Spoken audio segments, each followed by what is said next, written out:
నమస్తే, నేను దేవులపల్లి అమర్. ఇవాళ చంద్రబాబు నాయుడు బాకా మీడియాలో ఒక వార్త వచ్చింది ప్రముఖంగా. అదేమిటంటే, నిన్న నామినేషన్ల చివరి రోజు రాజంపేటలో చంద్రబాబు నాయుడు భారతీయ జనతా పార్టీ తరఫున లోక్సభకు పోటీ చేస్తున్న మాజీ ముఖ్యమంత్రి కిరణ్ కుమార్ రెడ్డి ఇద్దరు కలిసి ఒకే వేదిక మీద ప్రచారం చేసినారు. ఇదొక అపూర్వ కలయిక, అద్భుతంగా కనిపించింది. అందరూ ఆసక్తిగా చూస్తున్నారు. ఓహో, రాజకీయాల్లో ఆగర్భ శత్రువులైన ఆ ఇద్దరు ఒకే వేదిక మీదకి రావడం ఎంత ముచ్చటగా ఉన్నది. ఇట్లాంటివి కూడా జరుగుతుంటాయి కదా రాజకీయాల్లో అని ఒక పెద్ద వార్తను వండి వార్చింది ఆ పత్రిక, ఆ ఛానల్. చంద్రబాబు నాయుడు, కిరణ్ కుమార్ రెడ్డి ఇద్దరు ఆగర్భ శత్రువులు అయినా సరే ఇప్పుడు ఆంధ్రప్రదేశ్లో ఉన్న వైఎస్ఆర్ కాంగ్రెస్ పార్టీ నాయకత్వంలో వైఎస్ జగన్మోహన్ రెడ్డి ముఖ్యమంత్రిగా ఉన్న ప్రభుత్వాన్ని దించేయడానికి వాళ్ళిద్దరు కలిసినారు. ఇదొక మహత్తర ఘట్టం అన్నట్టుగా రాసుకుంటూ పోయినారు. చంద్రబాబు నాయుడు, కిరణ్ కుమార్ రెడ్డి ఆగర్భ శత్రువులు ఎప్పుడు? చంద్రబాబు నాయుడు కిరణ్ కుమార్ రెడ్డి తండ్రితో పడేది కాదు. ఇద్దరు కాంగ్రెస్ పార్టీలో ఉండేవాళ్ళు. కాంగ్రెస్ పార్టీలో గ్రూపులో వ్యవహారం మామూలే. చిత్తూరు జిల్లాలో ఇద్దరు చిత్తూరు జిల్లాల నాయకులు కాబట్టి కిరణ్ తండ్రి అమర్నాథ్ రెడ్డి గారికి, చంద్రబాబు నాయుడు గారికి పడేది కాదు. ఆ తర్వాత కాలంలో వాళ్ళిద్దరు ఎదురుబడి కొట్లాడుకున్నది ఎప్పుడు? వైఎస్ రాజశేఖర రెడ్డి బ్రతుకున్నంత కాలం కిరణ్ కుమార్ రెడ్డి రాజశేఖర రెడ్డితో ఉన్నాడు. రాజశేఖర రెడ్డితో ఉన్నాడన్న పేరే కానీ అంతర్లీనంగా ఆయన రాజశేఖర రెడ్డి తనని మంత్రిని చేయలేదనే కోపమే ఉండేది. రాజశేఖర రెడ్డి ఆయన స్పీకర్ను కూడా చేసినాడు. చంద్రబాబు నాయుడు కిరణ్ కుమార్ రెడ్డిని స్పీకర్ను చేసినప్పుడు కూడా ఆయనను స్పీకర్ స్థానంలో కూర్చోబెట్టడానికి తోడుకొని పోయిన సందర్భంలో వెంట వెళ్లాల్సిన ప్రతిపక్ష నాయకుడిగా సాంప్రదాయాన్ని పాటించకుండా దూరం ఉండిపోయినాడు. అంత తీవ్రమైన శత్రువులు వాళ్ళిద్దరు అని చెప్పే ప్రయత్నం చేసినాడు.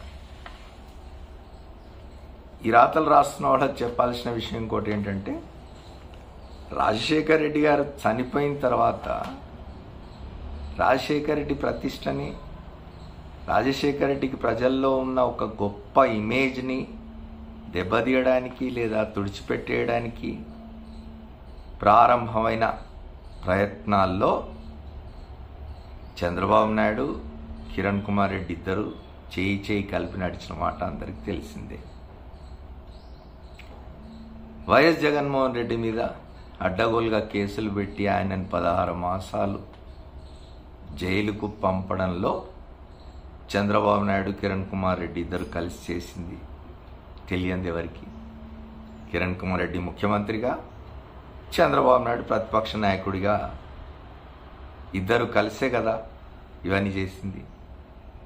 కిరణ్ కుమార్ రెడ్డి ప్రభుత్వం మీద అవిశ్వాస తీర్మానం వస్తే ఎందుకు చంద్రబాబు నాయుడు ఆ రోజు ప్రధాన ప్రతిపక్షంగా ఉండి ఆ అవిశ్వాస తీర్మానానికి మద్దతుగా నిలబడలేదు? ఎందుకు కిరణ్ కుమార్ రెడ్డిని రక్షించినాడు? ఇవన్నీ చేసి ఇవన్నీ కనిపిస్తూ ఉంటే ఎప్పుడో చంద్రబాబు నాయుడు, కిరణ్ కుమార్ రెడ్డి శత్రువులు, వాళ్ళిద్దరూ ఒకే వేదిక మీద కనిపించడం చాలా అపూర్వమైన ఘట్టం అని మాట్లాడితే, కిరణ్ కుమార్ రెడ్డి, చంద్రబాబు ఇద్దరి గురించి తెలియని వాళ్ళు ఎవరైనా నమ్మాలి. కానీ ఆంధ్రప్రదేశ్లో పూర్వపు చిత్తూరు జిల్లాలో చంద్రబాబు తెలియని వాడేవాడు, కిరణ్ కుమార్ రెడ్డి తెలియని వాడేవాడు. వాళ్ళిద్దరు రాజకీయాలు ఎట్లా నడిచినాయో తెలియని వాళ్ళు ఎవరు? 2014లో ఎన్నికలప్పుడు కిరణ్ కుమార్ రెడ్డి బయటికి వెళ్ళిపోయి ఓ పార్టీ పెట్టుకొని, పాదరక్ష గుర్తుగల పార్టీ, ఆ పార్టీ నుంచి నామినేషన్ వేయడానికి కార్యాలయం దాకా వెళ్ళి లోపలికి పోయిన తర్వాత తాను నామినేషన్ వేయకుండా తన తమ్ముడితో నామినేషన్ వేయించిన కిరణ్ కుమార్ రెడ్డి పరోక్షంగా తెలుగుదేశం పార్టీకి మద్దతు పలికినాడు. ఆ రోజుల్లో ఆయన పార్టీ తరఫున విశాఖపట్నం ప్రాంతంలో పోటీ చేసిన సబ్బం హరి తను పోటీ నుంచి విరమించుకొని తెలుగుదేశం పార్టీకి ఆనాడు మద్దతు ప్రకటించలేదా?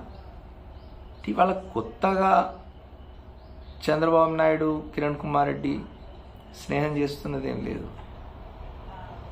రాజశేఖర్ రెడ్డికి వ్యతిరేకంగా రాజశేఖర రెడ్డి ప్రతిష్ట, రాజశేఖర రెడ్డి యొక్క ప్రజా ఆకర్షణ, ప్రజల్లో ఆయన పట్లున్న ఒక గొప్ప